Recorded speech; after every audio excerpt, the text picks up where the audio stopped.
Wow.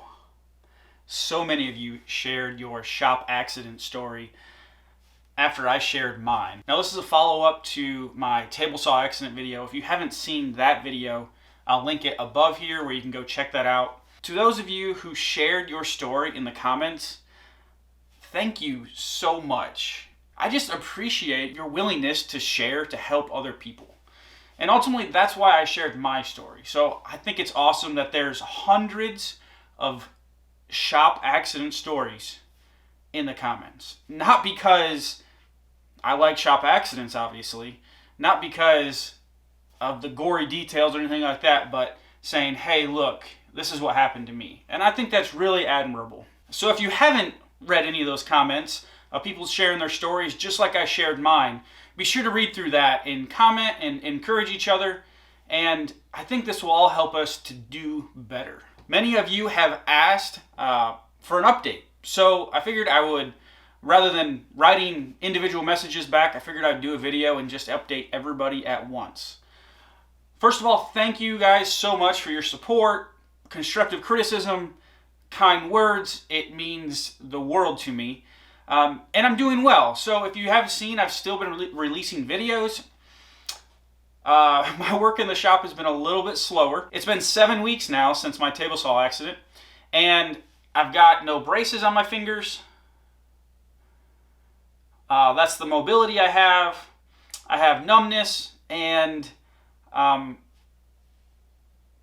what I'm working with. So I've had a couple doctor's appointments.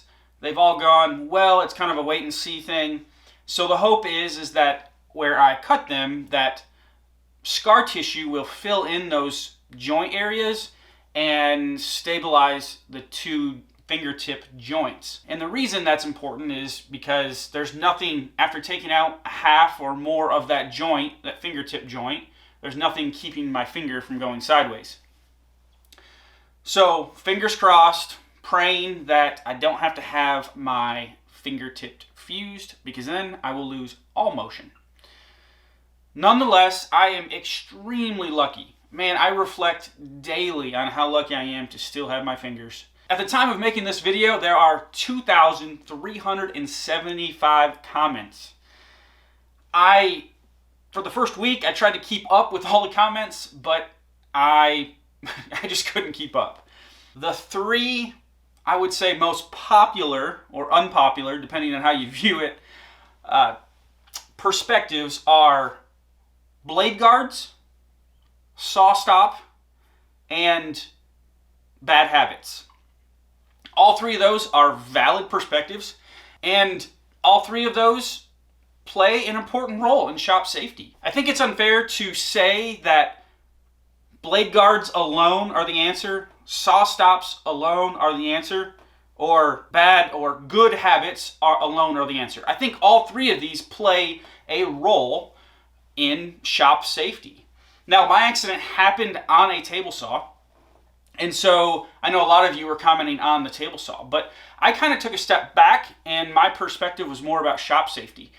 Because it's easy to say this would have prevented the accident from the table saw, but I could have been using a bandsaw just as easily with overconfidence, lack of concentration, complacency, and had an injury. And there's no Sawstop, there's no blade guard that can do that. Now, there are good habits to get into. So I think any of these tools in the shop can hurt you. It's not just a table saw. So I bet you're wondering, Andy, what have you done to fix the problem in your shop that it doesn't happen again? Well, I bought a Sawstop, and I actually have the blade guard on that Sawstop. So I'm double protected compared to what I was. To wrap this all up, look, this sucks. But I still have my fingers attached, and I'm extremely lucky for that. Now, the nature of working with power tools is they are dangerous, and I think that's part of the problem, is we lose that sense of fear. And so reevaluating and somehow regaining that healthy sense of fear, I think, will go so far.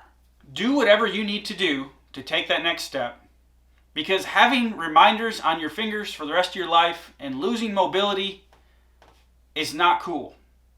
So take it from me, take it from everybody else that has commented about their stories in the comments, and don't be one of us. Your safety is your own responsibility. So let's go build something cool and be safe doing it. I'll see you in the next video.